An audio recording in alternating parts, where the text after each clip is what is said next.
wabarakatuh. Waalaikumsalam warahmatullahi wabarakatuh. Mohon maaf sebelumnya, ini ngomong dengan Pak siapa? Dengan Bisa Heri, dikenalkan diri? Saya Heri Prianto dari SMP Negeri 5 Wadas Lintang, Pak. Dari CGP Oke.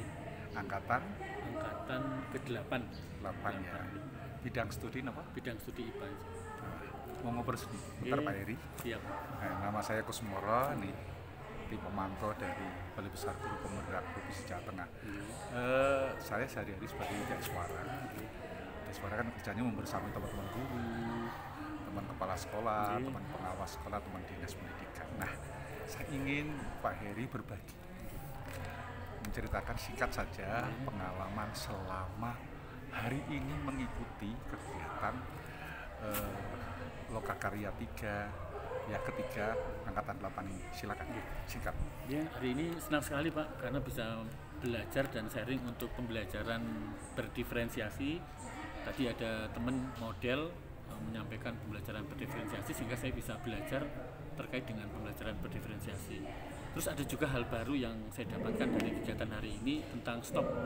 Jadi bagaimana kita dengan kesadaran penuh untuk bisa mengkondisikan pembelajaran di kelas. Tekniknya yang digunakan teknik stop tadi sangat mengena sekali karena kadang-kadang ketika kita berhadapan dengan anak dengan kondisi yang berbeda, kalau saya tidak memiliki teknik itu, saya kira penanganannya akan lebih sulit. Yang mindfulness ya? Iya, mindfulness. Nah, menarik itu. Tadi Bapak kan mempraktekkan pembelajaran apa tadi? Pembelajaran berdiferensiasi, Pak. Saya ingin Bapak ceritakan sedikit pengalaman ketika melaksanakan pembelajaran itu di kelas. Panjenengan selama ini tantangannya berapa? Tantangan untuk pembelajaran di kelas pertama, karena tadi kan saya pakai itu ya Pak, pakai HP ya, pakai HP itu ya untuk scan. Nah, tidak semua anak memiliki. Ya kadang-kadang saya kalau mau melakukan pembelajaran dengan menggunakan metode yang tadi, saya harus ancan dulu apa? Menyampaikan ke anak, bahwa besok kamu bawa HP ya, paling enggak satu kelompok satu untuk. Nah, kemudian yang kedua tantangannya karena tadi harus ada yang masuk ke link online. Nah, sinyal di tempat saya kadang-kadang naik turun, Bapak. Iya betul. Di sekolah Bapak? Nah, betul. Itu menantang sekali. Nah, walaupun untuk mengantisipasi naik turunnya sinyal, saya kadang-kadang sudah saya download dulu videonya. Ya. Tetapi ternyata di anak itu ikut pelajaran kalau videonya sudah disediakan dengan cetrek scan barcode, kemudian itu ternyata beda Pak. Anak lebih suka yang langsung online daripada videonya saya sediakan. Walaupun videonya sama. Iya betul. Jadi ada tantangan tersendiri buat anak ya? Iya betul. Buat anak. Kalau guru tantangannya tadi persiapannya ya? Betul. Oke. Terus tingkat keberhasilannya gimana Pak?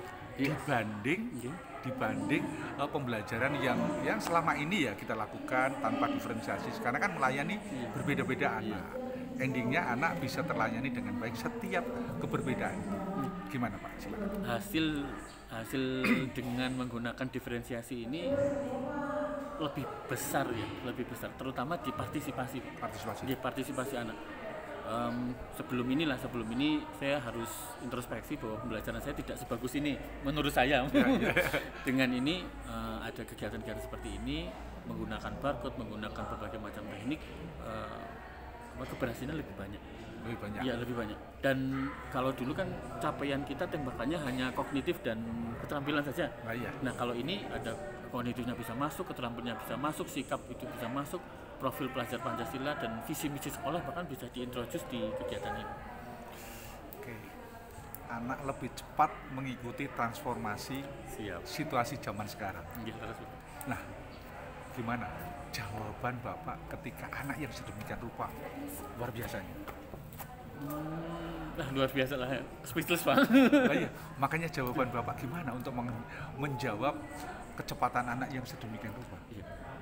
Saya mau tidak mau harus belajar terus. Jadi artinya saya harus menyesuaikan dengan mereka.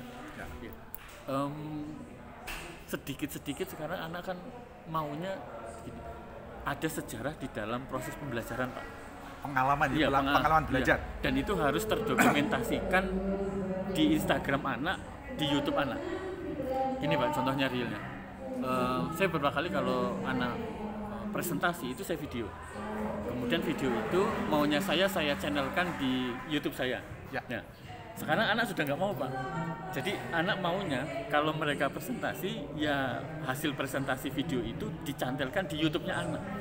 Dan itu sebenarnya mereka kan ingin dihargai. Betul sekali, Pak. Akuntabilitas diri, keakuan mereka, jati diri ingin diakui. Salah satunya karena melakukan itu. Jadi sepakat, Bapak? Sepakat. Saya harus belajar banyak. Iya. Sebelum saya bicara transformasi ke anak, saya harus mentransformasi diri saya dulu. Transformasi diri. Baik, lanjutan. Transformasi diri. Ini transformasi diri sebenarnya kan mengalir setiap saat di era sekarang. Sekarang namanya katanya dunia terbuka, dunia transparan, ya global ya. Sementara siswa lebih cepat melaju. Nah, kalau guru harus mengikuti, nggak kewalahan kan guru ketika menjawab itu semuanya. Judulnya Bismillah, mengutamakan layanan kepada anak. Karena kalau sekarang tidak bertransformasi, Pak, mohon maaf ya, ini ada beberapa teman yang tidak mau melakukan perubahan. Ya. Mereka itu di kelas seperti dihukum, Pak. Maksudnya gimana? Iya. Ketika kita mengajar guru, hukuman terbesar bagi seorang guru adalah ketika dia mengajar dan tidak ada partisipasi atau respon dari anak. Itu siswanya pasif gitu ya? Itu hukuman terbesar, Pak. Dan itu dialami oleh guru-guru yang pembelajarannya dari metode strategi tidak melakukan transformasi. Habis mereka di kelas. Pokoknya jadi gubris oleh anak. Iya, itu kasihan sekali. Betul kasihan. Itu merupakan hukuman sosial ya? Hukuman terbesar, hukuman sosial. Luar biasa.